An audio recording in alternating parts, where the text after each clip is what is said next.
SmackDown 1000, the World Cup, and more as we kick down the door to this week's wrestling.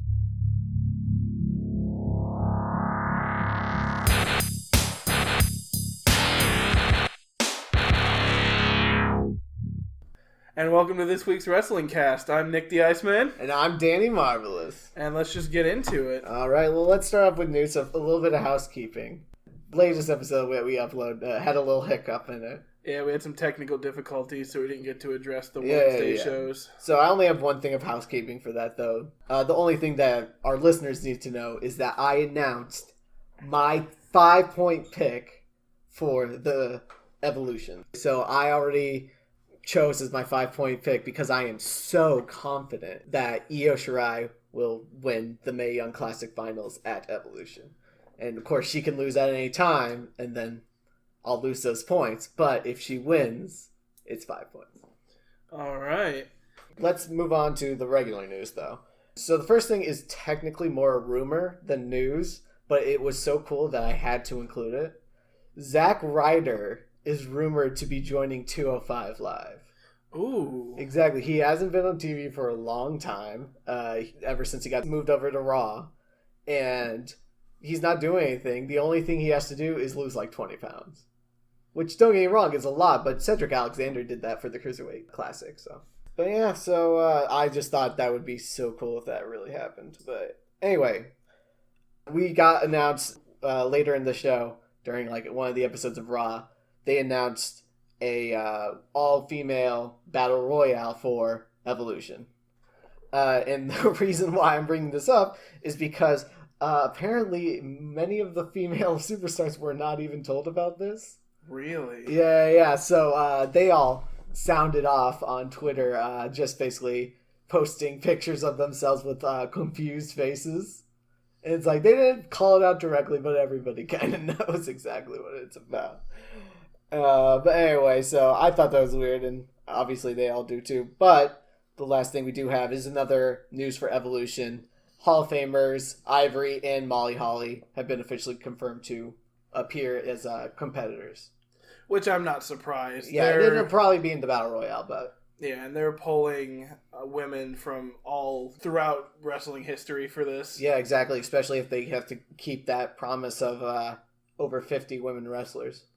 All right, but yeah, so that's all the news we have for today. So let's move into the shows. All right, so Raw opened with the Dogs of War, which is the fan name for them. They clarified in this promo that they've gone without a name. Though, to be fair, they kind of were going with that whole Dogs of War thing, but apparently Vince McMahon just was like, I hate that name, so don't use it. So, regardless, the Dogs of War had a promo. Exactly. And talking about how the Shield was broken and that their job was complete last week and they did what they wanted to and drove a wedge. Yeah, exactly. And they kept overcompensating how good their relationship was, despite the fact that we've already seen them infighting as well. And then Roman Reigns and Seth Rollins come out. Yeah, no Dean. No Dean. Because apparently he's on lunatic time. Yeah, whatever that means. And so they even bring it up. Dolph Ziggler takes a couple shots at him about, where's Dean at? I'm so happy to be graced with 2/3 of the Shield. Yeah, exactly. And then that led into Seth Rollins and Drew McIntyre, which was a qualifier for the World Cup. It sure was. I thought it was funny. The commentators, as soon as this match started up, were like, so Renee, where's Dean at? Oh yeah, they've been dropping small hints about the two of them. Renee Young will have a comment every now and again where she's like, even I don't know, with regards to Dean Ambrose. This was a pretty blatant one. Like, hey, where your man? Yeah.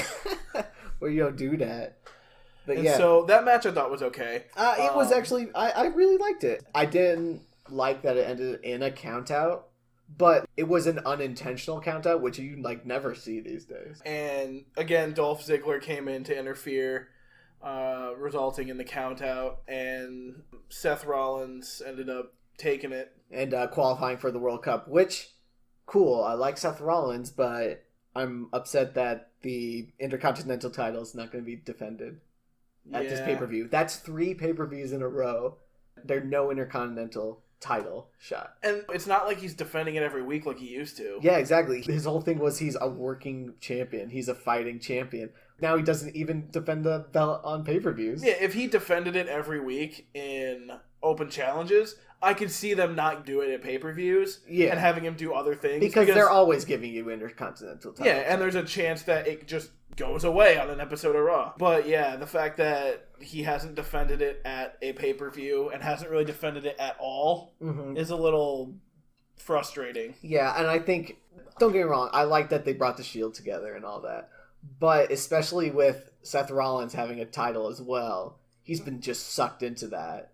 And so the title has been in this weird limbo. And since Dolph Ziggler and Drew McIntyre got the tag titles, that kind of put a stop to the whole rivalry between Dolph and Seth about getting the Intercontinental title. Yeah, and really, honestly, like, a lot of this Shield storyline revolves around Roman Reigns. Naturally. And so it's really like the only title that Raw is really defending is, of course, the women's title and the Universal title. Yeah, I agree. Okay. But yeah, then they had their little promo behind where they're talking, and he says the line again, lunatic time. And Dean Ambrose just gets furious. Oh, yeah. He all of a sudden just like that turns on a dime. And I was like, what'd you call me? Yeah, I was like, whoa, dude. And that just kind of really adds to his character, I think. Yeah, you can tell he doesn't really like being called it. Like, he tolerates it. But, like, when it came from his brothers, he was like, really? You're picking up this gag, too? Yeah, exactly. So after that, we had a weird kind of tag team. Fresh off of their friendly competition the week before, where they just annihilated each other. We had Ember Moon and Nia Jax in a tag team versus Dana Brooke and Tamina. Yeah, and what an unceremonious return for Tamina. I mean, yeah. She's been injured for 8 months, and then it's just like, oh, by the way, she's here. And then that match, I didn't think it was that bad. It's not that bad, but in my opinion, Tamina's not very good. No offense to her, but she's just not the best wrestler. And so she's strong, though, which, like, props to her for that. But I do hope that they do kind of get a feud going between Nia Jax and Tamina, because it would be a believable feud. Because, like, don't get me wrong, the Alexa Bliss Nia Jax thing was fine, but, like, if you put the two of them in a match together, you look at the match and you're like, I don't see a realm where Alexa Bliss wins. Yeah, exactly. Yeah. So I think it would be kind of a neat fight. It'd almost be like when you have Braun Strowman versus, like, the Big Show or something. You've got these two powerhouses just slugging it out in the ring. Yeah, exactly. And then the match ended. Nia Jax and Ember Moon won. And then Nia Jax gets into it with Tamina. She eventually knocks her over to the ropes. And there's kind of like a weird pseudo heel turn. Well, that's the whole thing. Is like, all of a sudden Tamina turns to Ember Moon. It's like, help me lift her over the ropes and get her out. And then Ember Moon does it. I'm like, oh, is that like a heel turn? And it looks like she does that out of, like, fear almost. Like, Tamina's like, do it or I'll beat you up. Yeah. And so she does it kind of, you can tell she's kind of unwilling in it. And then it's like, oh, is she going to, like, work for Tamina now? And then instantly pushes Tamina out, too. Yeah, exactly. It was all just to hype the Battle Royale at the Evolution pay-per-view. Yeah. The commentators even mentioned that because the way they both get thrown out is over the top rope. Yeah, exactly. So then after that, we have the flamin' hot promo. Oh, this was hot. I had one issue before things got good, though. So Ronda comes out. She's got her title. And then she throws her title in the corner. I'm like, that's your prized possession, is supposedly in this world of wrestling. Like, how are you just going to throw your prize? Just like, oh yeah, this is there too. Yeah, I did notice that. Yeah, One of the things I had, it wasn't really an issue because the promo was so good. Yeah, exactly. But you can tell that Ronda's still working on her mic skills a little bit. A little bit, yeah. She stumbles over a few of her words and has to correct herself at one point. There was that one sentence she started, and then she got all tongue-tied, so then she went back into it. Yeah. And just restarted the sentence. Which is fine. It's another one of those things that's just going to have to improve over time. Yeah, exactly. It's just her being new. The promo was spicy. Oh, it really was. She calls out the Bellas. Bellas come out. And then words are exchanged. Bellas start going in on how you're just coming in and trying to pick up the thing we founded. We made the divas into the superstars, and now we're the ones who run this place. We're the founders. Yeah, which granted, like, honestly, like, while they're making points, I was like, I mean, the Bellas kind of have a point. I would argue it's not as big as, like, say, a Trish Stratus or a Lita. Those women took it to new places. Yeah. But or a Charlotte Flair. But yeah, like, they're partially responsible for it. And, you know, kudos to them for being able to handle the better competition. And they highlighted that their shows brought more women fans. Exactly. And stuff like that. Yeah. Talking about kicking down doors. But yeah, then Ronda responds with the best line. The only door you kicked down was to John Cena's bedroom. It was, I was like, oh. It was pretty good. I was not expecting that called to them, come. Called them, what was it, leeches off their husbands or something like that? Yeah, something like that, yeah. It was real good. It really was. She was calling them out, and it was amazing. It really was. But it ends kind of weird. The Bellas start to march down. They call out their security. Ronda beats up the security guards, and then they run away. I was like, what was that? It was very anticlimactic. Yeah, exactly. So then after that, we have another qualifier for the World Cup, which was Dolph Ziggler versus Dean Ambrose. Yeah, exactly. Which I thought was kind of interesting because it was the member from each team that was having the most issues. Yeah, exactly. So I thought it was kind of a neat pairing. Of course, these guys are great. Oh, yeah. I like both of them, and I really think they're both really good at what they do, so it just makes a lot of sense that they would make a good match. Yeah, exactly. And then, of course, McIntyre gets a little bit involved, and then because of Seth Rollins trying to stop him, Dean gets distracted, and heel shenanigans, Ziggler gets the win. He's in the World Cup. And you can tell that, I think, if I remember correctly, didn't Seth Rollins accidentally hit Dean Ambrose? Yeah, something like that. Which then causes them to get into an argument, and they kind of start shoving back and forth, which then leads into more stuff that happens later in the episode. Yeah, exactly. Then Dolph Ziggler wins, which gives us our four World Cup members for Raw, which are John Cena. Oh, no, wait, we still had... Oh, no, we had them all. No, yeah, we got them all. John Cena, Kurt Angle, Dolph Ziggler, and Seth Rollins. Gotcha. Which are all... Those are all great, yeah. Superstars. Yeah, they're gonna do like a tournament thing. Oh, yeah, for sure. Then we get Finn Balor... 4 weeks. Versus Jinder Mahal. 4 weeks in a row. We've gotten some combination of Team B&B and Team... Mahalisha, and I get that they were doing it to be like, hey, Sunil Singh's brother is back. Yeah. And so each week they've got a little bitty thing they want to showcase that just happens to tie into one of them. So they're like, it's the match with something a little extra. Yeah, exactly. But it just gets old after a while. It really does. I never thought I would say I was bored with a Finn Balor match, but I'm bored with the Finn Balor match. I'm right there with you. How has he fallen so far? I know they're trying to hype the Mixed Match Challenge, but dude, mix it up. Like you said last week, or the week before, there are 5 Mixed Match Challenge teams with Raw. Yeah. They can mix it up a little bit. Exactly. If they want to keep this Finn Bayley thing going because everybody's loving it, put them up against someone else. Yeah, exactly. But yeah, anyway, their match ends, and immediately Bobby Lashley... Which I thought... At first, before I got mad about the Finn Balor Jinder Mahal thing, I started to get a little upset, and I was like, wait, really? And then Bobby Lashley's theme came in, and I was like, oh, are we going to do a Bobby Lashley Finn Balor thing because Kevin Owens is gone? Exactly. And he walked in and squared up with Finn Balor and was staring at him, and then they just cut to commercial. Yeah, exactly. And I hope they do end up going that route, but...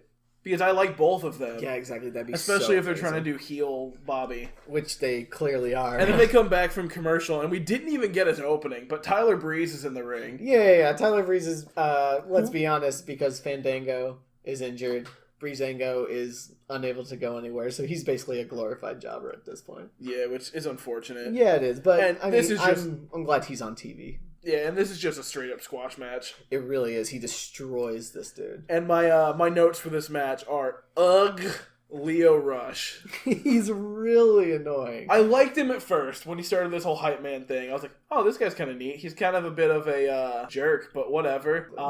He's a heel, which is kind of weird for Bobby, but whatever. He's being the hype man. He's talking smack. Yeah, exactly. And then he started just whatever he's doing now, which is annoying. It's not even like enjoyable heel. It's just him yelling, Lashley, Lashley, Lashley.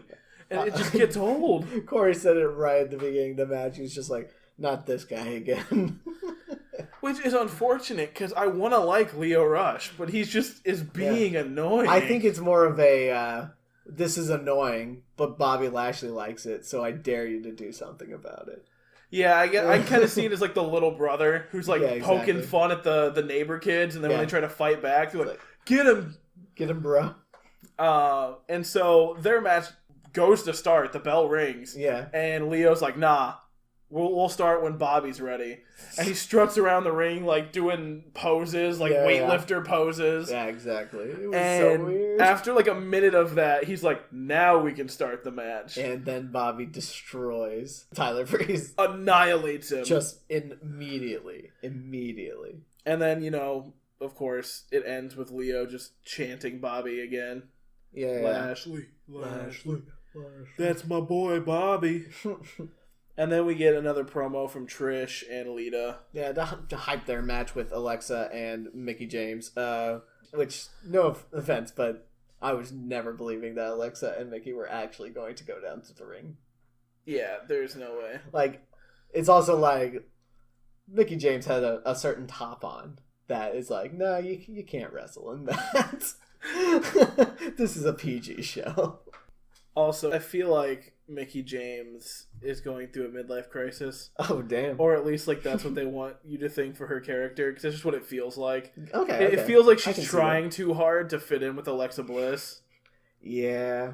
Especially since she's just been on the sideline doing nothing for, like, the last 4 months. Yeah. Which made me laugh when she was like, we fight every night. I was like, do you, Mickie James? It's like, maybe Alexa does, but she hasn't because she's been slightly injured, so...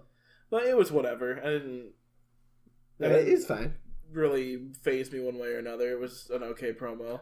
Yeah. Then we get the Kurt Angle versus AOP match. So good. He comes out in the Conquistador suit again. Well, yeah, because when at the beginning of the show, Baron Corbin was like, "You got a match." He was like, "I don't have my gear. What am I supposed to do, Baron?" And he's like, "Figure it out, Kurt." Yeah, exactly. So apparently, the only thing he had was the Conquistador costume. So he's in the Conquistador costume, because apparently that's the only thing he had. And he's in the ring, and AOP comes down with Drake Maverick, and it's just a squash match. It really is. They destroy. AOP just destroys this Conquistador.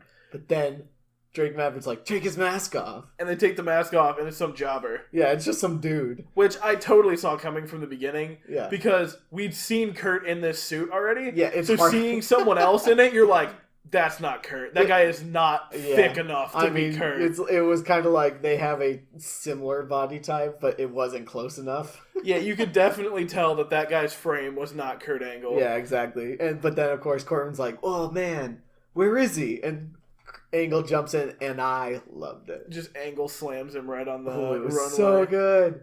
I like when baby faces are smart. Yeah. Because most of the time they're getting tricked by the heels and stuff all the time. And a lot of the times the baby face is like, I'm not going to do anything like mischievous or shenanigans because I'm a face. I have to be the paragon of good. Yeah, exactly. So it's neat to see like a tricksy baby face.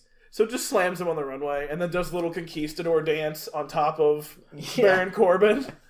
I loved it. But yeah, then we moved on to Natalya versus Ruby Riott. Which I was not excited about at first. I wasn't at all either. And of course, she brings out Bayley then. I was like, oh, And then she was like, we found another friend. And I was like, oh? Yeah. Who could this be? Because I couldn't really think of anyone who had like a rivalry against them. Yeah, exactly. And I was thinking maybe Ronda Rousey, but I'm not sure. I could have seen that. And then Sasha Banks comes out. Yes, and she is officially cleared for in-ring competition. And everyone goes nuts. Yeah, like, I mean, it's Sasha Banks. She's super popular. She's the legit boss. which I am excited about because if the three of them team up, if they do 6-man tag teams between the three of them and the Riot Squad, I feel like it would be so much more entertaining because they're not trying to like put Ronda Rousey over. Yeah, exactly. So they can actually worry about like the quality of the match and not just have one of them get beat up into a hot tag and then Ronda Rousey win. Yeah, exactly. And so it was a good match. There was a DQ. Yeah, DQ. Sarah Logan. Natalya puts Ruby Riott in the sharpshooter, and Sarah Logan breaks it up and starts beating on Natalya. So her friends all come to her aid. So. Which was a really nice way to bring Sasha Banks back to show she's cleared. Yeah, because it's like, oh, she's just standing on the side. She could be doing anything, but seeing her physically in the ring. Oh yeah, you see her throw some moves with Bayley, and it's really cool. She does the backstabber and stuff like that. So. Yep. And then after that, we get Elias promo. Yep. Yeah. So it's his promo. He does his own thing. Yeah, it's what he does. He insults the city a little. Your classic Elias bit, and then he gets interrupted. Like Elias always does. By Apollo Crews, of all people. Yeah, the way you said it is exactly how it was written in my notes, with a couple question marks. Yeah, I was like, Apollo Crews, like, just by himself? And he actually does a decent promo. No, like, he was going good, and of course, I like Apollo Crews. He's great on NXT. But, yeah, he comes down and talks about how he's tired of sitting in the back, which is nice for me because it's kind of realistic. Yeah. Because there's so many people that are unused, so it's neat that his angle is, I'm tired of just sitting back there and watching talent pass me. Yeah, exactly. I want to be the talent. Yeah, exactly. I like, and of course he was teamed up with Titus, but that wasn't really going anywhere. Yeah. And let's be honest, no offense to Titus, he's not exactly the best in the ring, but he is amazing as like a community worker, community outreach. Oh yeah, he's an amazing person. He's so cool, and I'm glad that he's there. And honestly, I like him more as like a manager role. Yeah, that would be than neat. A fighter role. I feel like that would be neat if Titus Worldwide was like the brand. Yeah, exactly. And so he was like Apollo Crews' manager. Exactly, that'd be so cool. You'd have this giant guy come out in a suit and tie and just like be his manager. Yeah, like who wouldn't want that? It would be really neat. But yeah, so then Elias tries to beat up Apollo Crews for interrupting his show, but then Apollo Crews just is huge and kicks him in the head, lifts him above his head, his body for a couple seconds and drops him. Yeah, it was definitely a match to put over Apollo Crews, which actually makes me hope that they're going to do something with him and that it wasn't just like, hey, he's still here, and then they're not going to use him for a while. Yeah, exactly. And I think this is good for both of them because, don't get me wrong, Elias is on TV almost every week. But he hasn't really had a feud since Money in the Bank. Yeah, and they tried to do something with him and Kevin Owens with Bobby Lashley. But then, of course, yeah, exactly. But then, of course, Kevin Owens got injured. Yeah.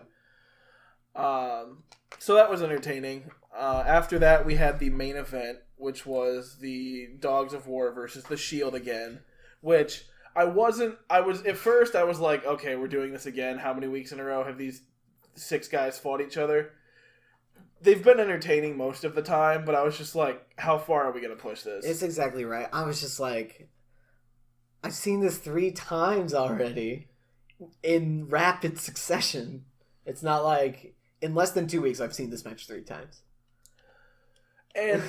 For honestly, the least entertaining one I've seen so far was the one at the pay-per-view. Yeah, that is fair. This match was still good. Oh yeah, and these guys are all of these guys are great. But yeah, the Shield comes out on top, and you can see in the match, at least in my opinion, that the Shield is probably going to stick together as long as they win.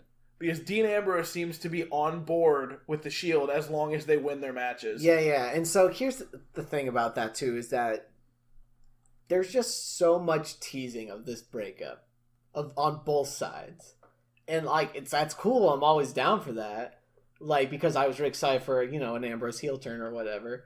But he literally tried to dirty deeds Seth Rollins. Like, he literally tried to finish him. And it's just like, oh... but we won, so I guess we're still cool. I hope that next week they address that. Yeah, exactly.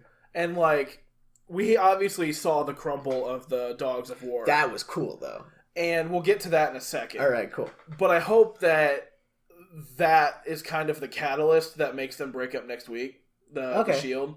Like, they get together, like, Seth says something in passing about, like, hey, we won the match, sorry about getting heated in the ring. And then exactly. Dean's like, heated? I was about to kick your butt, or something like that. Yeah, and then exactly. Seth's like, what'd you say? And then they, like, start getting into it again. Yeah, exactly. Or, like, Roman's in a match, and they, like, get into it backstage where Roman can't stop them, or something like that. And they just end up beating the crap out of each other. Exactly. That would be cool if we saw, like, a backstage brawl. Yeah. Because we haven't seen those in a while. Yeah. Other thing that I wasn't expecting in this match was Roman chants in Philadelphia. Yeah. Like, of all the cities, like, you kind of think of Philadelphia to be kind of like, you know, Brooklyn or Chicago, and those areas, they boo Roman Reigns loud. But no, they were chanting for Roman, which I'm all down for, so. Yeah, I agree. Now, the end of the match. Yes, this is the meat and potatoes. The Dogs of War break up. Yeah. So, Braun Strowman, finally frustrated with Dolph Ziggler, is like, I told you what would happen if you failed again. And so he just starts beating the crap out of him. Yeah, hits him on the power slam. And then he turns around and Drew McIntyre nails him with a Claymore. A hellacious Claymore kick. It was a big one, too, and he went down. And the thing that made this for me is he didn't help Dolph Ziggler. He just left. Yeah, exactly. And the way they frame it, I actually have it in my notes, is McIntyre going solo? Yeah, exactly. That's another question. Like, is this more than just a breakup of the Dogs of War? Is this actually, like, a splintering of all three of them, not just Dolph and Drew from Braun Strowman? Yeah, exactly. And honestly, whoever wins, unless it's Brock Lesnar, I think whoever wins a Universal title at Crown Jewel, I can see McIntyre being one of their next opponents. I think we talked about this like the first week, yeah, about how McIntyre versus any of the people up for the title right now would be amazing. Yeah. And I think they want to push McIntyre. Well, and I really hope that they use this and this causes them to lose their tag title, Dolph and Drew. Yeah. And then you have them going back to their roots, basically. Like, you have Dolph trying to get the title from Seth again, and then you have Drew doing what he claimed months ago, where he's like, I'm here to be the champion. Yeah, exactly. And so you have the two of them going their separate ways, maybe crossing paths every now and again. Mm-hmm. But yeah, it looks like that Dolph is just... Or not Dolph, I'm sorry. It looks like Drew is just done. Yeah. And, if that does happen, then they can put over another Raw tag team. Yeah, exactly. Like, maybe like another, like, AOP or something like that. Yeah, because they've been hyping them up a lot. Yeah, it's like, finally give the titles to somebody that's going to be defending them and that is going to destroy it. Or the Revival. I'll love it if the Revival got the titles. Revival, please. Please. So, that was Raw. Yeah, it was Raw. Sometimes it was alright. It's been getting better. It has been getting better, and I think there are certain segments that will always be entertaining to me. They just got to work the kinks on some of those bad storylines. Yeah. And then we get to SmackDown 1000. Yeah. So hyped for this show. So SmackDown 1000 opens with something I thought was really cool. It was like a 5-minute segment that was like through pictures and short video clips, like a timeline of SmackDown. Oh yeah, I really like this because I don't know, it's like I don't always get excited for packages like this, but like, watching some of those like things that you've seen on the internet and stuff like that, those classic moments, it's just like, wow, that this was really cool. Yeah. And I really enjoyed watching this because I wasn't as into wrestling when Raw 1000 happened. Yeah. So I think it was really neat to actually like be back in the wrestling community and in the universe and getting to watch an episode like this live. Yeah, exactly. And so yeah, they had that bit at the beginning, and then throughout the episode, they actually had small eye catchers in between commercials and stuff. Of some more classic moments. Yeah, of just pictures. They had one of Randy Orton burning the Wyatt complex. Oh, yep, that was... they had one with Rey Mysterio and Eddie Guerrero coming in the ring. Oh, yeah. They were really cool. They really were. So after that, we get Truth TV Episode 2. Yes, I loved this. I cannot stress enough that Truth TV needs to be a weekly thing. I love that it starts out and Truth is just like, I have a lot to look back on for the show that I have. We've been doing this for years. Carmella's just like, truth, we've had one episode, and we got canceled. Yeah. Carmella's earrings were huge, by the way. Yeah. Also, like, I don't usually comment on the way female superstars look, but dang, Carmella, like, she was all, like, decked out. She had that silver dress and all that. It was like, well, okay.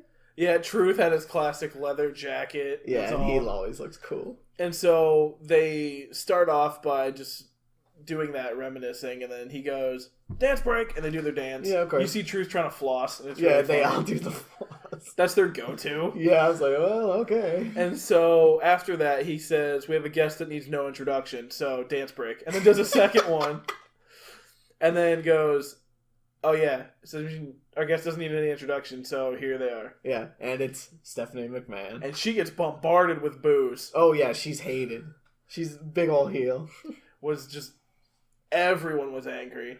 So she comes down and she starts talking about, I'm so happy to be here. I was the first general manager of SmackDown. My dreams come so far. And then Truth goes to ask her his first question he has set up, and we hear another intro start. Shane O'Mac, here comes the money. Shane O'Mac. He still got it, and he can still move his feet faster than I probably will ever be able to. Truth. So he comes down, you see Stephanie roll her eyes. Yeah, and my favorite part is he gets on the mic, says to Stephanie, welcome to the A show. And she goes to talk, and he just reaches out and slowly pushes her hand down with the mic.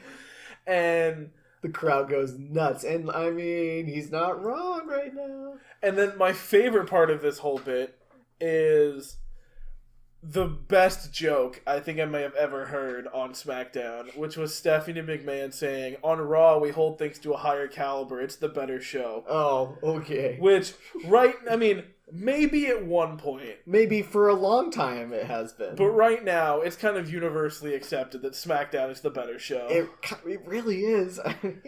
And so they start to bicker, and then we hear a third intro. No chance. And we see Vince McMahon. And despite being kind of the same thing as Stephanie, he gets cheered like crazy. And he comes strutting down, swinging his arms like everybody's singing his anthem.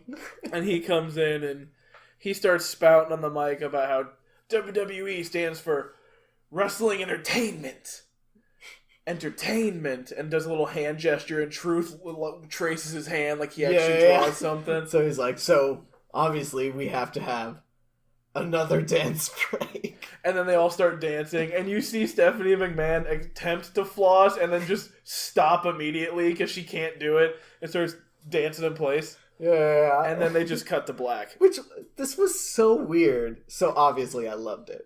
Yeah, and it definitely was one of those things that you're like, okay, this is really out of place, and they did this because it's SmackDown 1000. Yeah, exactly. So next match, though, we have AJ Styles and Daniel Bryan versus the Usos. Which I want to talk about this. Okay. The way they set it up was so weird to me. AJ Styles comes out. Yeah. Gets about 3/4 of the way to the ring. And then Daniel Bryan's intro comes in. Yeah, I was like, oh, and he comes dancing past him. And they just say, we'll see these two in action tonight. And I was like, oh, they're going to verse each other. And then they cut to commercial. And then when they come back, the Usos are halfway down the aisle. And I was just like, wait, this is a tag team? Yeah, really. I was like, okay. They sequenced it weird. I guess they had a lot to fit in. So because it was SmackDown 1000. There are several intros that just get skipped due to commercial. Yeah, exactly. And we can talk about it at the end, but there were a lot of technical stuff with SmackDown that was weird. But, they didn't even say it was a tag team, so I was super confused. Yeah. And it was a good match. It actually really was. And, there was a story inside the match, too. So. Yeah, and I'm really actually excited that they let the Usos take it. Yeah, I wrote down my first note when the match started was, I'm going to be sad to see them bury the Usos here. And then they were like, oh, the Usos won. And I was like, that's dope. And they won in a way. Yeah. Those kicks were nasty. I love their super kicks. They're clean. AJ Styles gets a super kick and looks like he folds in on himself. Yeah. So Daniel Bryan is in front of him. Dana Bryan feels the kick coming, so he ducks. It hits AJ, and he goes down. Dana Bryan tries to help him, and then turns around into a double super kick. Oh, it was so... 1, 2, 3, he's pinned. It was so clean. Yeah, honestly, I didn't like...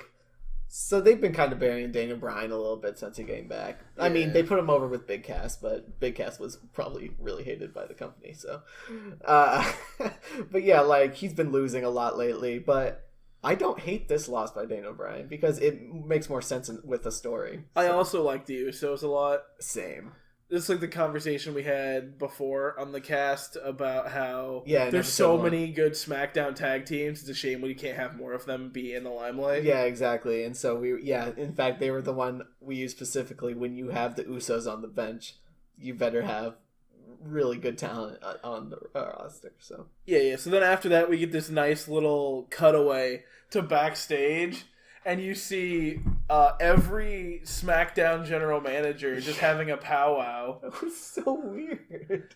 And then we heard Vicky Guerrero's "Excuse Me," which I did not miss. Same. I don't think any of us did. And it cuts to commercial, but that was a nice little thing. Yeah. SmackDown 1000 having all of the general managers back. Yeah. Then Line in the Sand starts playing. Oh! Evolution comes walking down the ring. And you got Batista with his tinted shades. You got Ric Flair that looks kind of like if Scarface was still alive. Like he's got the gold chains, kind of the baggy suit with his hair all slicked back. Triple H is in his leather jacket, not in his suit. Yeah, and then you have Randy Orton who's actually dressed up. Yeah, Randy Orton. He owns other clothes? He doesn't just own a vest and tights. I mean, he's really never in it, but he's had a dress shirt and a dress vest on. And like pants and shoes. Yeah. He had dress shoes. So they come down to the ring and the crowd's going insane. Of course they are. Evolution. And they announce on the way down to the ring that between these four guys, there are 49 titles. Jesus. And it's actually really funny. I was talking to a buddy about this. I feel like if they bring Batista back, it would be great, which we'll talk about more in a minute, because he has the least amount of titles among everybody in the ring. Yeah. He actually goes through in his promo, which again we'll get to. Randy Orton has 13. Ric Flair has 16. Ric Flair has 16 and Triple H has 14. Yeah, so. And so that leaves 6 left out of that 49 for Batista, which... It's still a good amount. Yeah, don't get me wrong. That's nothing to sneeze at. Yeah, there are people who go their whole career without getting 6. Yeah, there's plenty of people that only get 1 because of a Money in the Bank cash-in. Yeah, exactly. So, I mean, it's nothing to sneeze at, but it would also be kind of a neat thing if he was like, I'm going to come back and win more titles. Yeah, exactly. So they get in the ring. They each kind of do their own little promo. Most of them are just okay. Yeah. Ric Flair and Triple H talk a little bit and it's fine. Randy Orton's I thought was okay. I love Randy Orton's because he just rips on everybody. I mean, he maintains heel status. Yeah, and that's my thing is that like it felt like Ric Flair and Triple H came out and they're like, oh, we're gonna. It felt like a little bit outside kayfabe, and then Randy Orton was like, no, this is my character. I'm gonna talk like this. Well, it was funny. You can see Ric Flair kind of like raise an eyebrow for half a second. He's like, and Ric Flair, who vicariously lives through his daughter's achievements, and he's kind of like, what? Oh yeah, you're right. And then and Batista, who has spent more time in a makeup chair than in a WWE ring. Yeah. And then everybody kind of goes, ooh. And then they get to Batista, who starts his promo with going, I'm ignore what you just said, Randy. Yeah. And he cuts this promo about why he's there, and he's like, I'm here for 4 reasons. I'm here because it's my hometown. I'm here because it's SmackDown 1000. I'm here for the fans, and I'm here for the guys in the ring. Yeah, exactly. And then he kind of goes to each of them and is like, you're dope. You're dope. You're cool too. Triple H, you've done everything in this business except beat me. And then everybody gets quiet. They get eye to eye, and everybody's going nuts. I thought for sure that Triple H was going to throw a punch. And then he's just like, nah, we cool though. Cool. But it just sets up that I want Batista to come back. Well, yeah, and I feel like that was the hint.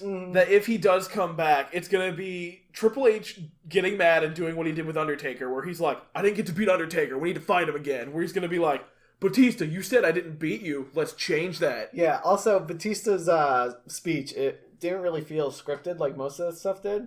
So I feel like Batista's always said, like, I want to come back for one more run, and I want it to be a story that I specifically want. And so this could be his way of saying, I'm ready to come back, and I want you, Triple H. Yeah, well, he even starts out the promo where if he's like, if you've been following me for the past however long, you would know that this is the last place I want to be, but I'm here for you guys. Mm-hmm. Where, like, he's showing that, like, yeah, I don't necessarily want to be here right now. I'm here for you guys and the reasons I say later. Yeah, he said he did it for the fans. Yeah. But then, like, he is telling Triple H he's ready to fight him once. And I want it. I want it. And who knows how long that will go, because him and Triple H and Undertaker was supposed to be a one-time thing, and now who knows how long that's going to go. Oh, also Randy Orton's face after Batista said that, he was like, yee. Oh, yeah. They cut to Triple H, and you see Randy Orton over his shoulder, just like, oh! It was so funny. So that was cool. And then after that promo, we come back with, honestly, a disappointing match. Yeah. I was actually mad at this match. Also, so this match was also supposed to be even shorter than it was. Really? Yeah. So you remember the part where The Miz is distracting the ref, and so Aiden is backed up, and he's like, what are you doing? Yeah. So Aiden was supposed to come out. Then he missed his cue. And so then they did another thing, and then Aiden came out later and gets the... So... Just to summarize this match, we come back from commercial, and they're already starting their first move of the match. We don't get an intro for Rusev or Miz. Yeah. And they're just going at it. And then the commentators have to tell us it's a title match, or not a title match, it's World a World Cup qualifying match. Mm-hmm. And it's kind of like out of nowhere. And the match is like less than 5 minutes. Oh, yeah. Which is disappointing because Miz and Rusev are both very good at what they do and could put on both of them, yeah. And they can put on a high quality match. And so they get into it a little bit. Aiden comes in, distracts, lets Miz get the pin. Yeah. Which qualifies Miz for the World Cup. Exactly. Adds him to Jeff Hardy and Randy Orton. Adds him to Jeff Hardy and Randy Orton. That's it, yeah. And so it's whatever. And then Rusev finally gets his hands on Aiden. Because Lana knees him in the balls. But it was weird because then, like, in the middle of him chasing Aiden, not that far, all of a sudden, and cut away. Yeah. It kind of goes back to what we were saying about how a lot of stuff was rushed or cut short because they had so much to get to. Yeah, exactly. We come back from that, and I am ecstatic. I'm so excited. I hear Corey Graves say, it's time, and I'm like, wait, it's time for what? And then I hear the intro kick in. Oh, it's so good. When he enters the ring, everyone goes insane. It's Edge. It is Edge. The Rated R Superstar. The Rated R Superstar showing up for his... to his show, The Cutting Edge. Yep, another episode of The Cutting Edge. Where he brings out the women's champ, Becky Lynch. And sits her down, and the talk gets real. It really does. Like, all of a sudden, he's just like, I know I'm the weird one here, but I'm going to try to do the right thing. And he tries to convince Becky Lynch that she needs to stop going after Charlotte. Yeah, you need to repair your relationship with her. Because you could have all the championships in the world, but if you have them all alone, it's not worth it. Yeah, exactly. And you can definitely tell that, like, the way they built the angle for this speech is to have Edge kind of, not necessarily do a face turn, yeah, but kind of lean in that direction where he's like, I've had all this time to reflect, and I regret some of the things I did. Yeah, exactly. And you can also hear his accent come through a little bit, yeah. You can tell he's been spending a lot of his free time at home in Canada. Yeah, exactly. A few of his words, a few of the O's, and like sorry or stuff like that, they come through. It's like, oh yeah, that's right, you're Canadian. Yeah, exactly. But then Becky is like, you're right, I don't like myself. I love myself. Which, just, I get it. Lame, but I get it. You're a heel. That was supposed to be the mic drop. Yeah. But it just felt kind of cringy. Her next line, though, it's time for you to get out of the ring. Also, make sure you don't break your neck on the rope again. I was yeah. Oh, you're just gonna throw his injury in his face like that? If there were ever a time for them to lift their male superstars fighting female superstars clause, I was waiting for it to be there. I was like, wow. I was waiting for Edge to just spear Becky Lynch. So then Charlotte Flair comes out and she's like, sorry about that, Edge. She's just being rude. Yeah, and then immediately starts is like, I'm just gonna beat you down. And the yeah, I'm gonna teach you a lesson right now, and then drops the mic and spears her. I was like, okay. And then they start beating the crap out of each other, and it gets way out of hand. Yeah, the security guards come out and they pull them apart, and then they break out, and they pull them apart, and they break out. They do this 5 times. Yeah, exactly. I also I hate when the refs come in on women's non-match fights because they don't really hold them back because they're so cautious. Yeah, and also they never even bring them out usually for male superstars, or if they do, they can't even do anything because they're like, oh hey, Braun Strowman, stop it. That's my favorite, where somebody's doing something they're not supposed to. You see Braun Strowman pulling a table out in a match that's a normal match and not a table match, and the ref is like, stop it, Braun, stop it right now. What are you doing? Don't do that. Yeah, or when Jeff Hardy climbs on something he's not supposed to. Get down, Jeff! Yeah. Jeff, get down! Exactly. It just makes me laugh because, they're there to count to 3. Yeah, exactly. They actually have no, enforcement when it comes to rules and stuff. Yeah, exactly. Which just makes me laugh. But yeah, then eventually the fade out as this ends as well. But yeah. And then we come back to a tag team title match. Yeah, for the SmackDown tag team titles, which I'm a little sad that they didn't have Teddy Long announce this match. Yeah. Because, that's what he did. He always did that. Yeah, that was cool. But instead, on the New Day commentary pancake table, we had Booker T. And Jerry the King Lawler. And it was a good match. Yeah, with the bar, yeah. We've said this before, and we'll say it again. Those 5 guys know what they're doing. Yeah, exactly. And they can always put on a show. But this match, well, yeah, it was great. But then all of a sudden the end happens. It got weird. It was so weird. I was stunned. Mm-hmm. Yeah, all of a sudden Big Show comes out. Yeah, they're going to it. Big Show? There was a really cool moment where you see Sheamus put his legs up on the rope and Kofi knocks his legs down. And it's neat because you can actually hear him. He's like, not like that. Yeah, You're not going to win this match by cheating. Get your leg off the ropes. And Sheamus is like, what are you talking about? And he's like, you're ruining a good match, man. This is a good match. Don't ruin that. Then Cesaro knocks him over. Yeah. And he's on the ground. And then we just hear, it's the Big Show. Yeah, because they start clearing the table to put Kofi through it. And Big Show walks down, and it's just and Cesaro. You best not. You best not. And they back off. They're like, and then okay. He helps up Kofi, and I'm like, okay. Yeah, that's weird. And then throws him through a table. Choke slams him. Kofi got so much air. He really did. And then Big E was like, what happened? Started shaking. Yeah, turns around and gets hit with the bro kick.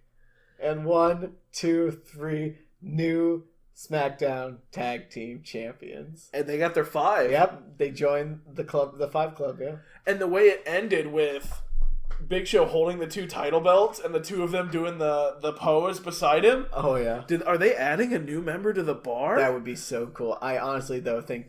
So, on the internet, they were talking about, referring to this as Big Show's 1,000th turn. Because he was always turning from heel to babyface, constantly. Yeah.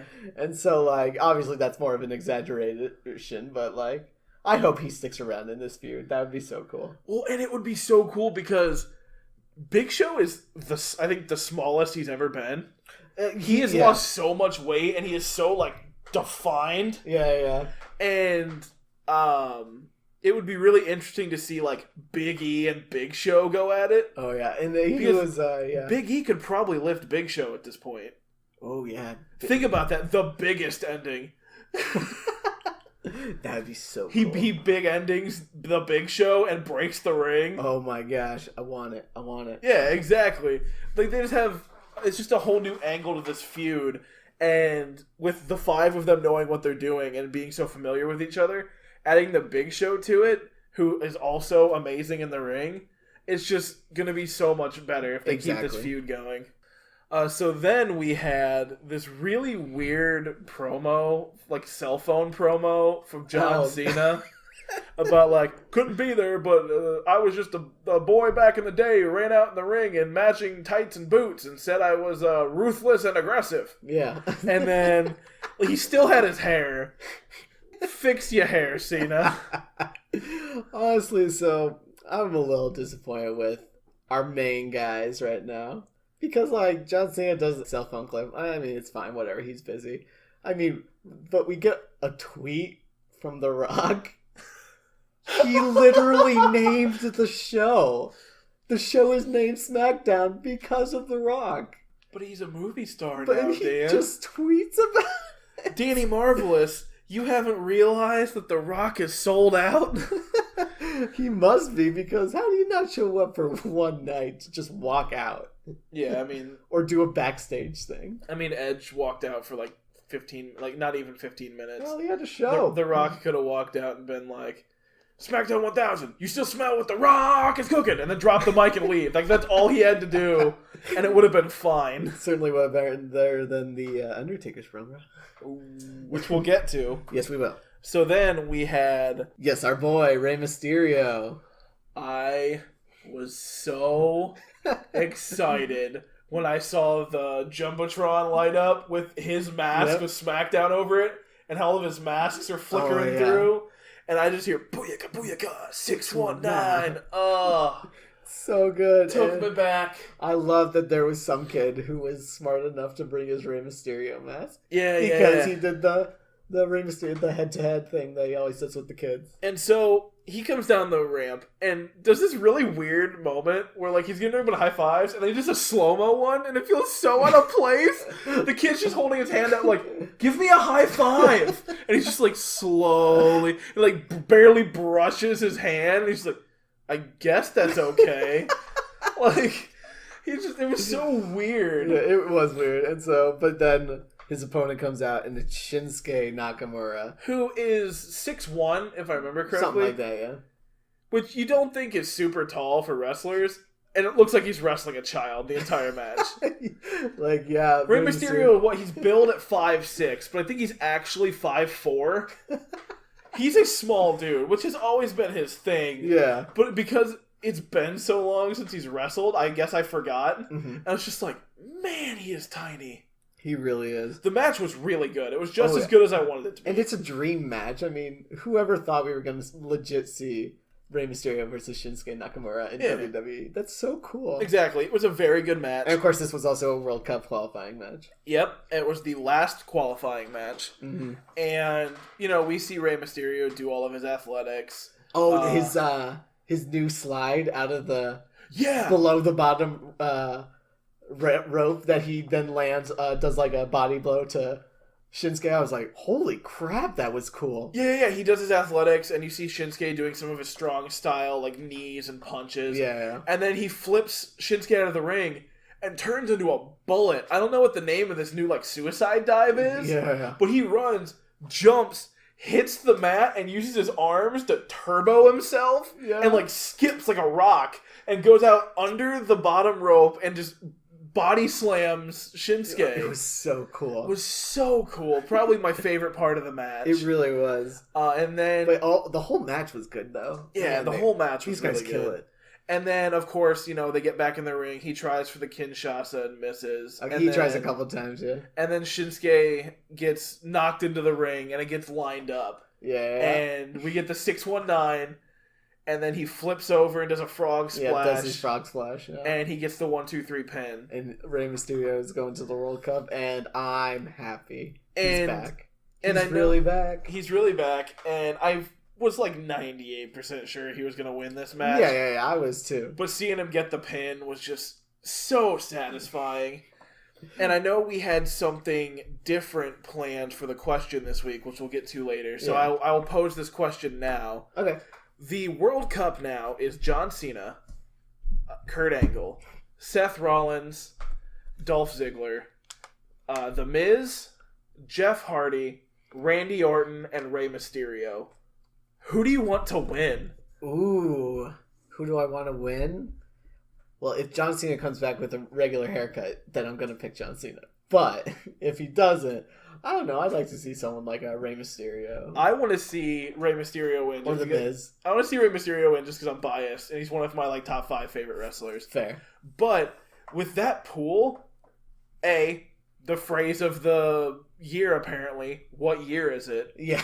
Feels like it's 2005. Yeah, it really does with all the matches we've been having. But B, there's so many potentially cool matches. You could get the Randy Orton Jeff Hardy rematch. Oh, yeah. Or even better, in my opinion, you get Jeff Hardy and Rey Mysterio, and they just are flying all over the ring. Oh, it'd be so good. You get John Cena and Kurt Angle again. Oh, I am so excited for this tournament because there's so many cool match opportunities. Yeah, exactly. And I think this whole World Cup thing was kind of weird to me at first. Yeah, I was like, what? And it's a little weird that they are all American. But, yeah. But I get that it was like a World Cup between SmackDown and so now, well, I mean Rey Mysterio, but he's from San Diego, though. Oh yeah, that's right. He is actually from San Diego. Yeah, he just appreciates his heritage. Yeah, but yeah, I do think that now that we have the 8 wrestlers, I am excited to see what matches we get, and I feel like it's going to be really entertaining. Mm-hmm. So that ends SmackDown. Well, we had the Undertaker promo. Oh yeah, that's right. I forgot to write that down. It was fine. It's fair because it was really slow, and he came out and said one sentence. But like, I know that he was like promoted to that he was going to come out before on the show, but honestly, I forgot about it, and I was like, "You're really going to cut this Rey Mysterio Shinsuke Nakamura fight short to do that?"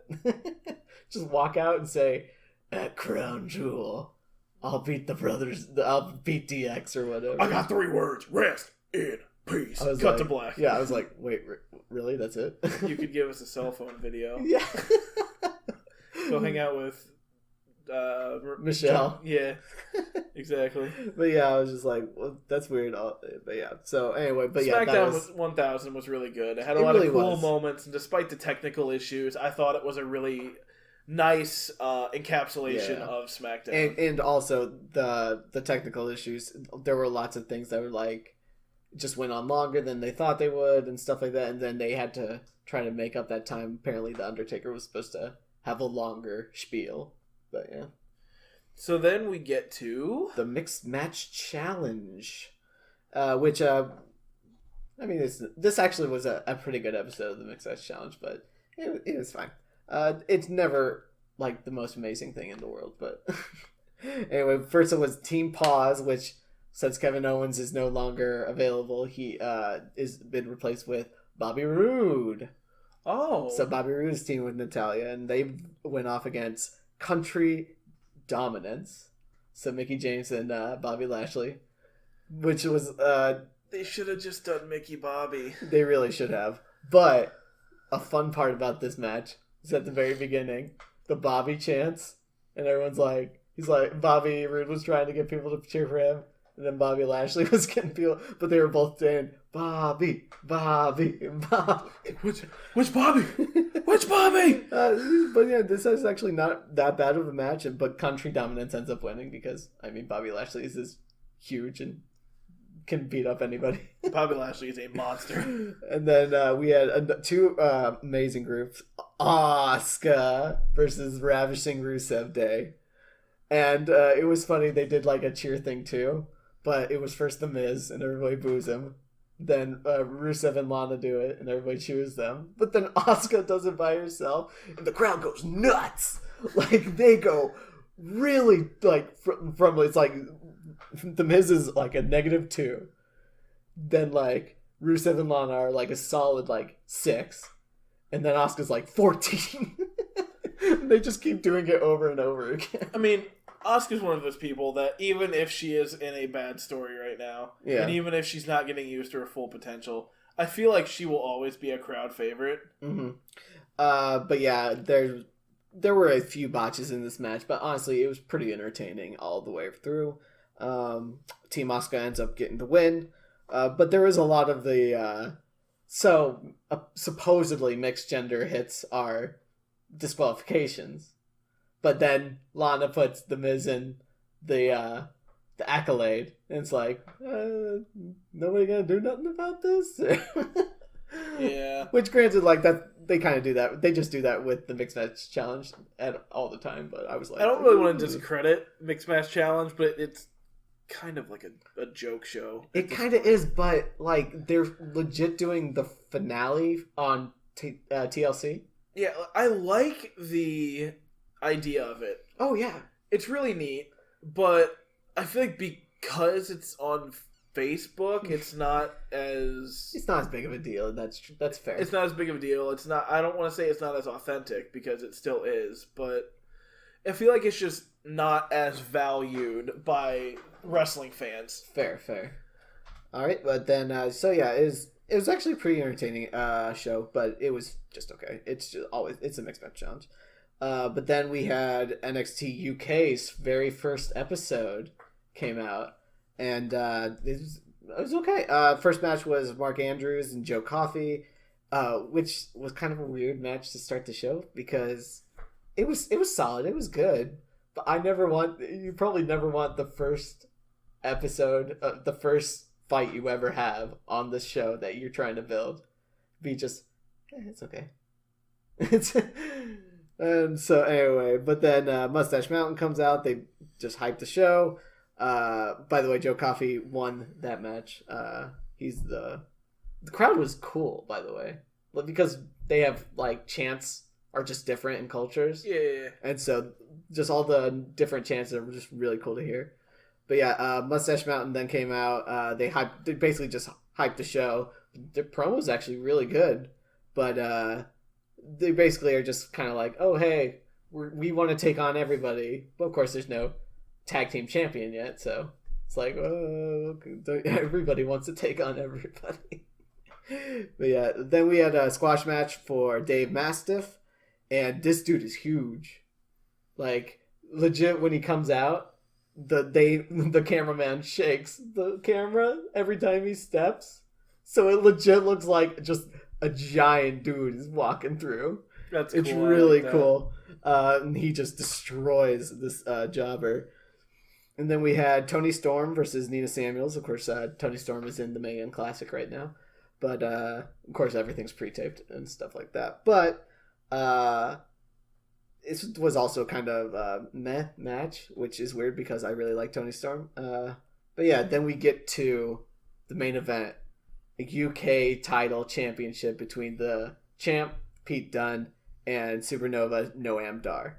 And let's just say this was in the running for one of my best matches this week because it was so good. I like Pete Dunne a lot. Yeah, he's great. His the joint manipulation stuff looks painful, and he ends up getting the win, and it was really, really amazing. So, are the people who were from the UK that were on NXT, are they just going to be on the UK one now? A lot of them are, yeah. So is Pete Dunne just gone off of NXT now, or is he going to go back and forth? Pete Dunne I'm pretty sure is strictly on NXT UK now. Okay, I was just curious how they were doing that. Yeah, and there are a couple other people. So Mustache Mountain was on NXT for a little bit. They're up now over there. Mark Andrews was on 205 for a little bit over there now. Toni Storm has been doing her Mae Young Classic thing. Of course, she'll be over there. So it just makes sense and is more cost effective because you don't have to fly those people to Florida every week. Yes. But yeah, so then we get a 205 live. 205 live this week was phenomenal. It really was. So it opens up with a match between Drew Gulak and Akira Tozawa, which I like both of them. Oh, I do too. And the match was so good. I love how acrobatic Tozawa is. He really is. I did think the ear bite was weird. Yeah, that was out of place. I was just like, dude, are you just gonna nibble on this dude's? Because, like, no offense to Akira Tozawa, I think it's weird to see anybody chomping on an ear. It's just like, I got you in a headlock. And just really sell it. And I was like, oh, okay. So then it's a DQ because Gallagher comes in and hits Akira Tozawa. And then Brian Kendrick comes running down to the ring. Hell yeah. And slides in, starts beating up Drew Gulak and Jack Gallagher. And then almost like extends a hand to Tozawa. Yeah. I don't know if they're going to do anything with that, but that would be a neat tag team match. So good. I like all the guys that are involved in this match, though. But then we get to one of the matches that's in my running for the best match of the week. Fair enough. It was the Fatal 5-Way. With Cedric Alexander, TJP, Lio Rush, Grand Metalik, and Tony Nese. Ooh, this match was good. And it had 5 people that are all very good at what they do. Yeah, I saw they announced it at the beginning of the show, and I immediately texted you. I was like, holy crap, this is going to be great. Yeah, and what's neat about this match is, don't get me wrong, I love Fatal 5-Ways, or I love big matches for the sake of a big match. But this match had 2 storylines going on in it. Yeah, exactly. It had Grand Metalik and TJP getting a chance to squash it out in the ring. Yeah. It also had Cedric Alexander trying to get back at Tony Nese for beating him. Yeah, exactly. And so, at the beginning of the show, Tony Nese and Buddy Murphy approach Drake Maverick and are like, by the way, we run the show now. You want anything done, it has to go through us because we're the best. We're the top of the show. We're the only ones who have beat Cedric Alexander. Everybody needs to know we run this place. Yeah. And so that was the attitude going into the match. And it was amazing. It really was. And we talked last week about how I don't like Tony Nese. Yeah, and I've been pretty harsh on him. We lost some of the footage from last week, but I went in on that dude. I don't like his gimmick, and he's just meh. As far as like a character, he's very generic wrestler. Yeah, exactly. But he crushed it in this match. Yeah, and I'm usually not a fan of his in-ring work either, but he was good. At one point, he had 2 people. He had Grand Metalik and I think Cedric Alexander in a double pin. Think so. And it was so impressive, and his athletics in that match were outstanding. And I like how they did further on those storylines that we were talking about. TJP does try to take off Grand Metalik's mask. Cedric Alexander is working extra hard to beat Tony Nese. Yeah. And then you have... I like all of Lio Rush's parts in this match. Because every time he hits somebody, you see him pander to the crowd. Yeah. In classic Lio Rush fashion, where he's like... Yeah, all these guys may be good squashing each other, but nobody's better than me. Yeah, exactly. So I think they do he's great in the ring. He's so good in the ring. And I think they do a really good job of giving each person a time to shine. Yeah. And maintain character throughout the entire match. Yeah, exactly. And Tony Nese ends up getting it. Yeah, he gets a roll up on Cedric Alexander. Cedric hits the lumbar check. Lumbar check on Lio Rush. Yeah. And goes to roll him over, and Tony Nese grabs Cedric from behind and rolls him up. Yep, and 1, 2, 3 gets the win. Slides out, and in Tony Nese fashion, flaunts the fact that he just won. Beats his chest a little. Is talking to Cedric from the runway. Yeah. Oh, it was such a good match. It really was. Like, if you don't like this match, you'll never like 205 Live. I agree. And frankly, you'll probably never like wrestling. Fair. So then they end on that note, and we get to NXT. Yeah. Which was also very eventful this week. Oh, yeah. We started out with the NXT Tag Team Championship. The Undisputed Era versus the War Raiders. And this was dope. I had never seen the War Raiders wrestle before. Really? These guys are absolutely one of my favorite wrestlers on NXT. I love their aesthetic. I loved their entrance. They've got the leather straps that look like Viking helmets. Their wrestling style is right up my alley. They're just big guys that actually surprisingly did some athletic stuff. Yeah, some very athletic stuff. I don't have their names written down, but one of the War Raiders actually used a springboard jump, which surprised me. He jumped off the rope a couple times and was like, wow, this guy's surprisingly athletic. That dude can move. But yeah, and then of course, Undisputed Era is always good. They always have like a ring strategy, which I think really adds to a match. They always like focus on an area as a team, which is great. But so this tag match had a lot of partner interference, which is cool. Like that's great. But this ref couldn't sell a free car. I swear he was just like, yeah. Oh yeah, there were several things that happened that I was like, wait. We're just letting this happen? Yeah, I was like, ref, what the heck are you doing? So a little over halfway through the match, Adam Cole comes running in. And he starts to interfere with the match. At one point, I think he slides in and hits one of them. He tries to hit one. And the ref is just kind of like, okay, he didn't hit him. We're good. You good. Just stand over there, Adam Cole. The War Raider, he catches his hand. I think it was Hanson. Hanson catches his hand. So it wasn't like a straight up punch. But it was like, he hit him, technically. That's technically interference. But then, he punches Adam Cole, and so they're like, oh, okay, I guess they're just going to let him fight it out. And so the War Raiders start to get the upper hand on these three guys and just wrecking them towards the end. They were really destroying There were a couple of the combo moves that the War Raiders did together that were just brutal. The leg drop, the jump, the throw. He throws him up and he catches him. Yeah. And does a power slam on him. That was insane. He got so much air into that power slam. It might have just been the way that the camera was angled, but it looks like he just hucked him. He hucked him pretty high. And so those were amazing. Their teamwork as far as move synergy was just amazing. Oh, it really was. So they're just about to win, and one of them gets dumped with a chair. Yeah, and it's Bobby Fish. Bobby. He's off of injury. Fish. He's back.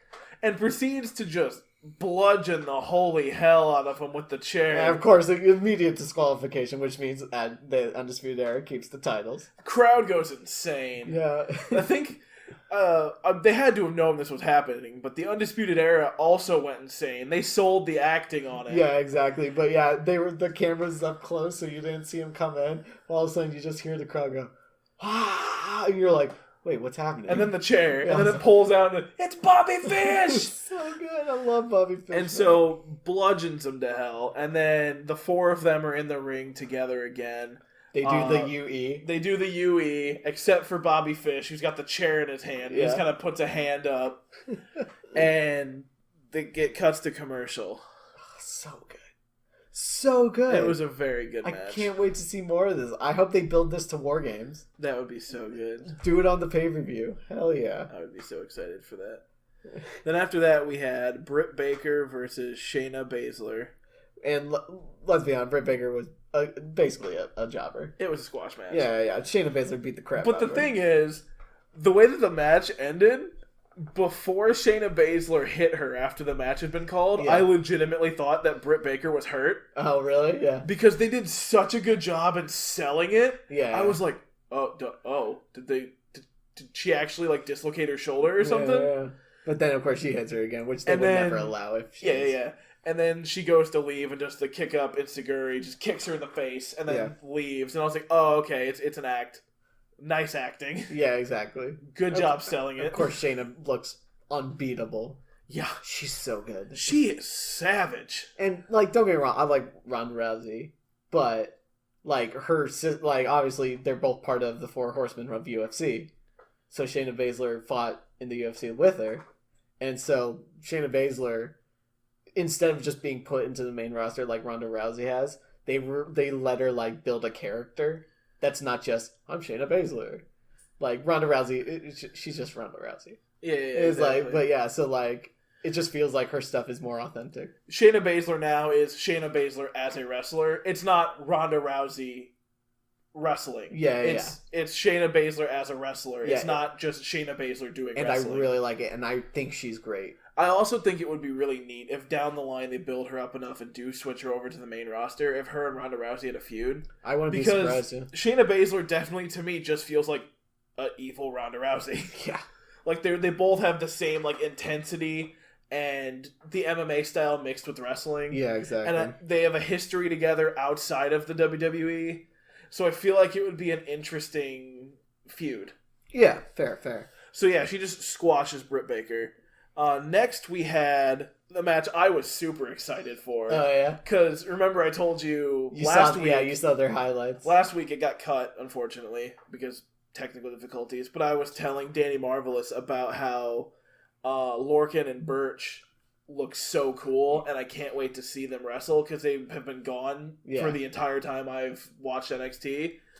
And I think Oni had an injury. So yeah. And so the two of them go up against Bing and Rocky. Which, again, squash group, they're not officially signed by the They're WWE. glorified jobbers at this point, which is unfortunate, but... Because they both seem kind of neat. Yeah. That match, it was quick, but you got to see what they do, and I feel like they got their point across. And it is good. Match. Yeah, it is really good. Their teamwork is insane. Their intensity is on another level. Mm-hmm. I would be super excited if they did a triple threat tag match at War Games with these two, the Undisputed Era and the War Raiders. I would love that. That was my first thought, was this match needs to be a thing at War Games. So that was a pretty quick match. And then we get to the main event, which was insane. It really was. It was Bianca Belair versus Nikki Cross. It was on a whole nother level. It really was. So I have never seen Bianca Belair wrestle. Okay. I had seen Nikki Cross wrestle once on like a YouTube video. Yeah. It wasn't like an actual match on NXT that I saw. It was through other media. Mm-hmm.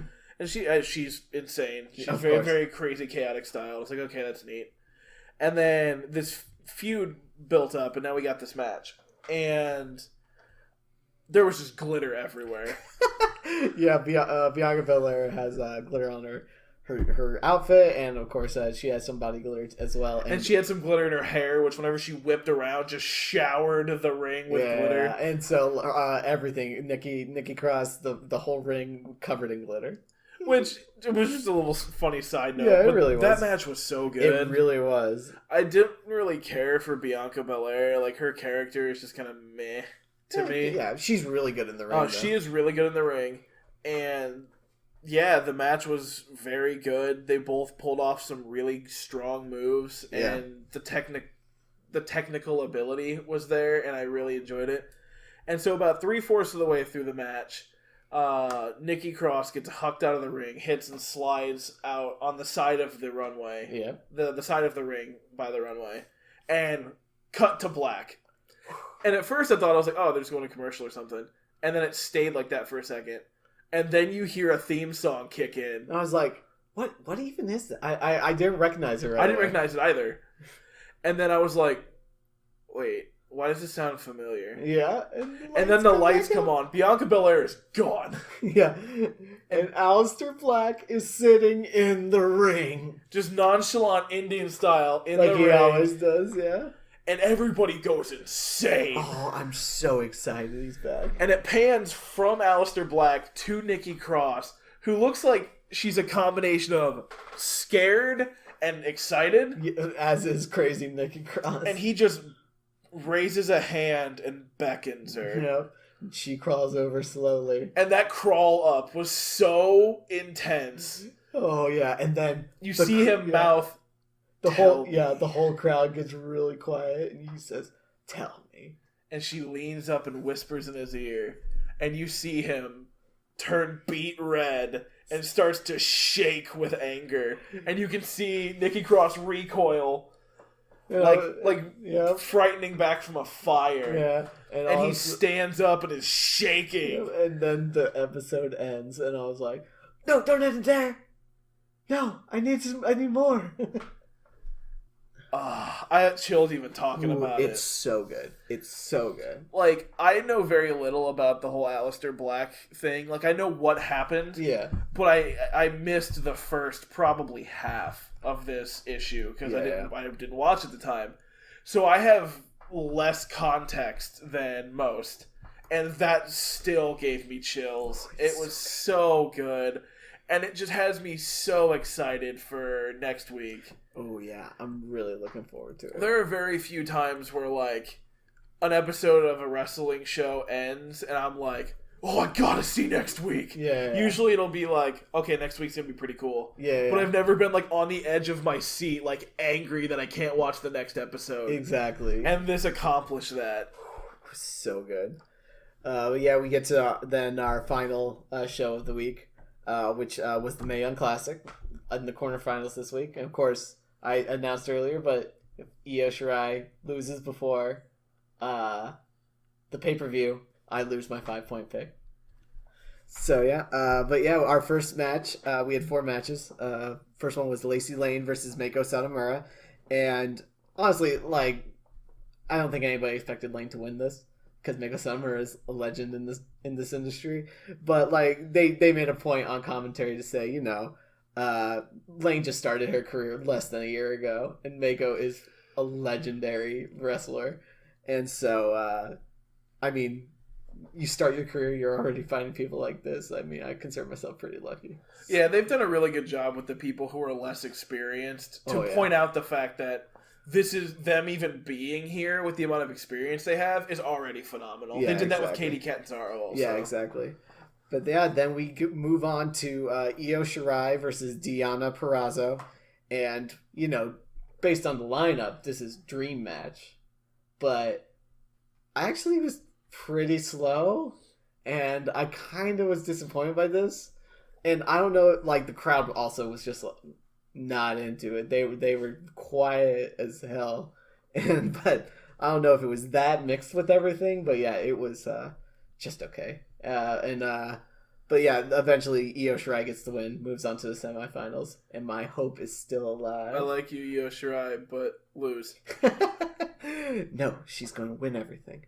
But yeah, then we move on to Tegan Nox versus Rhea Ripley, and this is a big talking point because a major injury happens during this match. Oh, really? Yeah. So the match starts, and immediately Rhea Ripley gets knocked outside of the ring, and Tegan Nox does a suicide dive on her, and she lands on the runway, and you can tell, like, automatically she's limping around. She starts limping pretty bad. Eventually, they both get back in the ring, and they start to fight a little bit more. But then she goes down immediately. Ref throws up the X, and it's like, we need a doctor, right now. Doctor comes out. They stop the match, but they haven't called anything yet. Doctor starts talking to her. She's like, well, no. And so they had the microphones on her too. So it's like, no, I can keep you. I can finish the match and stuff like that. And so they were like, well, okay, we can let you do the match then if you want to. So then match continues. She fights while limping, but then Rhea Ripley does a drop kick on her, torso, and so she goes down. But then Rhea Ripley starts to do her next move, and Tegan's like, no, and she throws her own X up, and in the ring, and Rhea Ripley immediately, she stops.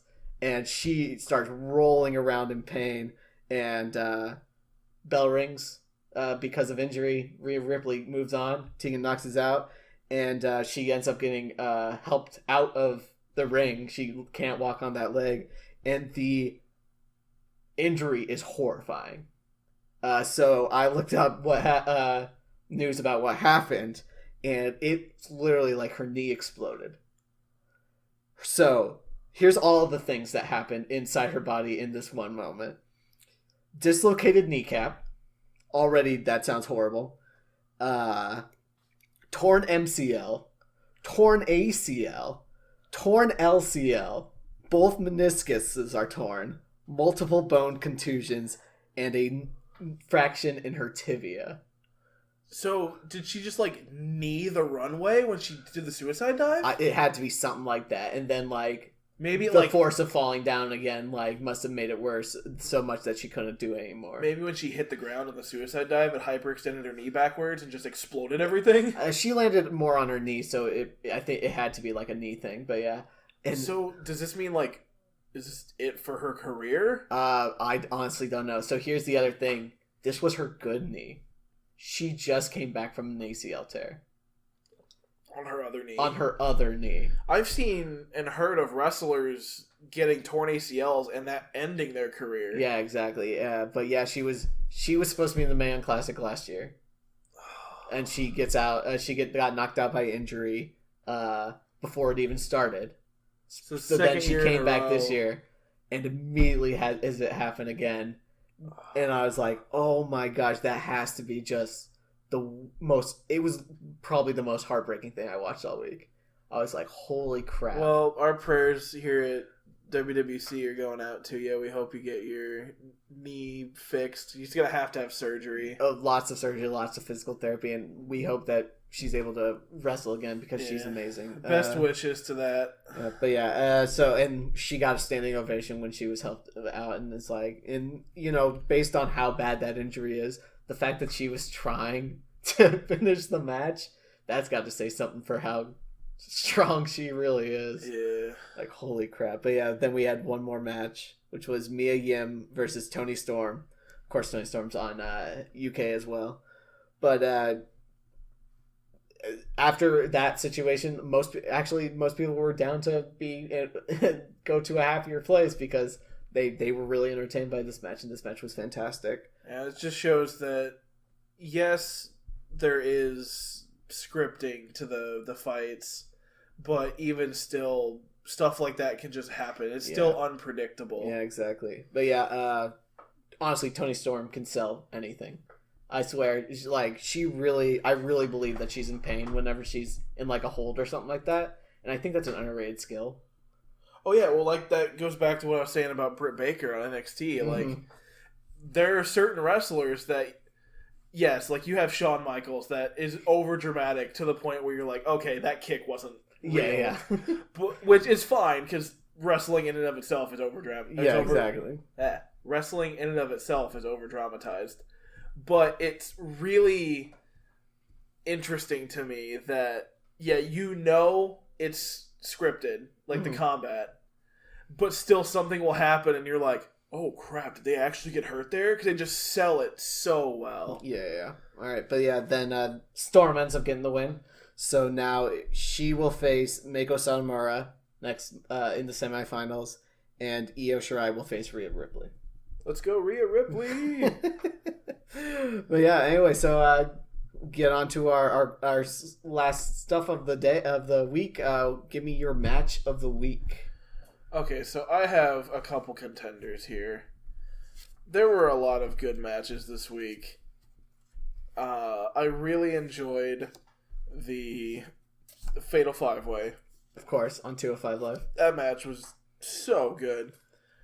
I really enjoyed the Rey Mysterio match because Rey Mysterio is one of my faves. Just from a story standpoint, the Nikki Cross Bianca Belair match was so good. Yeah. But I think I'm going to have to give it to 205. Yeah. That Fatal 5-Way was so good. Honestly, 205 kills it nowadays. That show is so good. Well, and it's just a testament to how well Triple H can run things. Exactly. Ever since he took over, he's having fun and he's making amazing stuff. So I'm excited to see what he does if and when he does take over the main shows. Yeah, I probably would pick that match as well, but I'm gonna give it to the UK Championship match on NXT UK. Oh yeah, Pete Dunne and Noam Dar really burned it down. And if that's the quality of match we can expect of that show, it's going to be just as much watch as NXT and 205 Live. They're both insane in the ring. Yeah, so good. But yeah, so then best and worst superstar of the week. Who is your... Let's start with best. Who's your best superstar this week? Okay, so I can't believe I'm actually going to say this because I very much dislike him, as we've been talking about. Everyone should know at this point.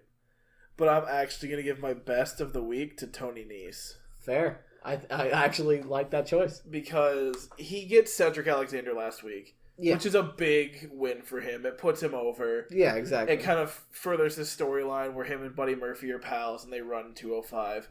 Then he goes into this Fatal 5-Way and just burns it down. Mm-hmm. Everybody had their times to shine, but just recalling in my memory, the moments that stood out the most had Tony Nese in the middle of them. Fair. He skirts out with the win, which I don't want to say that these are the top 5 superstars in 205, but they're of the caliber. They're definitely up there. These are like the superstars of 205, or part of the superstar groups like the Lucha House Party. Yeah.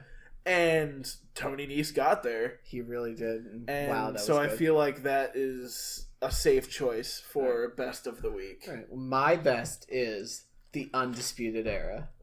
I mean, they always kill it on NXT. They had another great match that was still very competitive, and then their teammate comes back off of injury. I mean, oh yeah, it's just gonna push this the Undisputed Era's storyline going forward. Yeah, that's easily a point of success for them this week. Give me your worst. Worst of the week. I have a couple that I think could possibly fit into that description, and I'm gonna go ahead and tell you both of them because I'm not quite sure which is worse. Okay.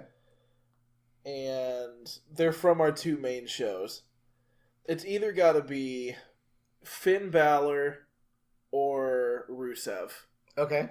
One of those 2, because they both have been huge names. At one point, they were both in it. They were contenders for titles. Finn Balor held the title. Exactly, and then Rusev had several shots at the title. Yeah, several. And I feel like both of their matches this week, weren't what they should have been, or weren't what they could have been. Fair. Also, like we said, this is the 4th Finn Balor Jinder Mahal match. He's stuck. And honestly, you could give it to Balor or Mahal at this point, because at least Balor is winning the matches. Yeah, Mahal's getting buried every time. But Rusev, they did this whole thing with him. They were building this feud with him and Aiden, and it kind of feels like they're trying to ramp this feud between him and Aiden and have eventually them have a match. Yeah. And then we don't even get his intro. Mm-hmm. I didn't give it to The Miz because he won. The Miz is going to the World Cup. He's got that going for him. But that whole match, I feel like the 2 worst matches of the week were Balor Mahal and Rusev and Miz. And honestly, any of the 4 of them could be put up for worst of the week. Except, any of the 3. Miz got his World Cup shot. Yeah. My worst of the week is related to one of yours. It is Aiden English. Not only did he mess up a spot on SmackDown 1000 when he was supposed to come in early, but he missed it and then he had to come in later. But then he immediately gets beat up by Lana and Rusev, and then they don't even film his whole beatdown. Like, yeah, how much of that SmackDown wasn't on SmackDown? Yeah, really. So yeah, if I were Aiden, and depending on how much was unaired, I'd be like, oh, I got the crap kicked out of me and it didn't even get aired. Yeah, exactly. It sucks. I agree with that. That's a fair choice. Right. But yeah, then we move on to what would normally be our question of the week. But I requested that we have an op-ed for this this week instead, because I really want to talk about Crown Jewel and Evolution, because there's weird stuff going on right now. So obviously the next 2 shows are going to be Evolution, and Crown Jewel will be after that. But it feels like WWE wants to promote Crown Jewel more. It gets the beginning of the shows and the end of the shows. Like, those are the big things that they push every time. The only time they really hype Evolution is when they announce a match for it. Yeah, exactly. Or they have Ronda Rousey, or they have Trish and Lita on for a little bit. It's like, this stuff isn't being pushed, and I see Crown Jewel stuff getting pushed all the time. And I don't know if it's intentional, but for as much as the WWE in the past year, 2 years has been campaigning on the idea that the men and women are equal, they're both superstars, we don't have divas anymore because everyone's on the same playing field, they're all just superstars. It kind of feels like they're kind of taking the women down a notch. Yeah, and it's even worse. Like, so the situation is even worse because of Crown Jewel, because of the Saudi Arabia thing going on right now, which is a whole mess. But like, the Undertaker comes out and says the word Crown Jewel, and literally the crowd boos him. Yeah, it's gotten so bad that they've even set up, apparently, I'm not sure how viable these rumors are. The setup is true, yeah. Well, they've got a backup location set up in case things go south. Yeah, in England, so yeah. And it's just a whole mess, and honestly, like, this is the first women's pay-per-view. The first all-women's pay-per-view. They should be hyping this thing to high hell. This is literally a first, and it's barely... It gets on sometimes. Yeah, exactly. Like, this is the second... Well, if they do it in Saudi Arabia, this will be the second pay-per-view in Saudi Arabia. Also, we have... Yeah, keep going, I'm sorry. It'll be the second pay-per-view in Saudi Arabia, and... Like you said, the first women's pay-per-view. Yeah. Never happened before. Yeah. And depending on how it goes, which part of the problem could be the marketing, but depending on how it goes, it might not happen again. Yeah. And honestly, like, so you look at that, and then it even gets worse because they are literally hyping another show that the women can't be on. Like, it's like, how bad could this be, guys? Yeah, it also is kind of interesting to me, and I don't know if... I'm trying to think how to word it. I feel like... I don't think they did this, but it kind of feels like that they're only doing Evolution because they're doing another pay-per-view in Saudi Arabia. Yeah, and I know they're getting paid a whole lot of money, but even... And this is my own opinion, but my own sensibilities make me not want to watch that. And, like, because of the reaction of the Greatest Royal Rumble, where they were like, there were no women in this pay-per-view, this is stupid, this sucks. Mm-hmm. Which is fair, because they could not have women wrestle there. Yeah. I feel like they were just like, what if the Crown Jewel wasn't in Saudi Arabia? What if it was in England to start with? Or what if it was in France or Germany or Spain? Would we have Evolution?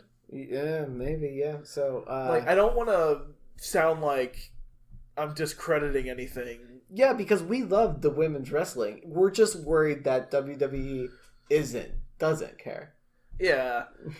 I love Becky Lynch. She's one of my favorite superstars, men or women. Doesn't really matter. Asuka's insane. She's so good. But yeah, I don't know. I could be wrong. It could just be me jumping to conclusions. Yeah. But I hope they're doing the women's pay-per-view for the women and not doing it so that people will get upset that we don't have any women's matches in Crown Jewel. And then, also the Evolution pay-per-view, because it's so underhyped, we only have 6 matches. Yeah. That's barely a pay-per-view. That's barely a Monday Night Raw. Exactly. Like, we have the championships, we have the Mae Young Classic, and then we have this Battle Royal? Like, and they're throwing Asuka and Ember Moon, and there was a leaked pick card that, honestly, I was really excited for. And one of the matches on there was a fight between Asuka and Ember Moon because, they feuded for so long in NXT. That's as far as I'm concerned, that's a classic NXT feud. And they could have had the rematch at the first ever women's pay-per-view. But no, they're going to do another Battle Royale, which the last one didn't even matter. Like, this one, at least they're saying, hey, get a shot at the women's title. But literally, Naomi won at WrestleMania, and she got a trophy. Like, good job. Yeah. I don't know. You guys can let us know what you think in the comments on YouTube. Yeah, we'd love to hear what you guys think. So, do we have anything else we want to cover? Nope. Yeah. Sorry to end on such a sour note, but yeah. Yeah. Overall, but yeah, this was a good week for WWE as far as shows go. Oh yeah, there's just with this whole pay-per-view thing, I hope that things go well and that both of the pay-per-views are good. Yeah, and I hope I'm wrong and Evolution is the dopest thing I've seen all year. Yeah, so just stay positive, guys. Hell yeah. I feel like hopefully these will be good and we can talk about them when they happen. Yeah, of course. And you know what? I'm still looking for all my issues. I'm still looking forward to them. Agreed. Yeah. So, signing off, this is Nick the Iceman. And I'm Danny Marvelous. Have a good one, guys.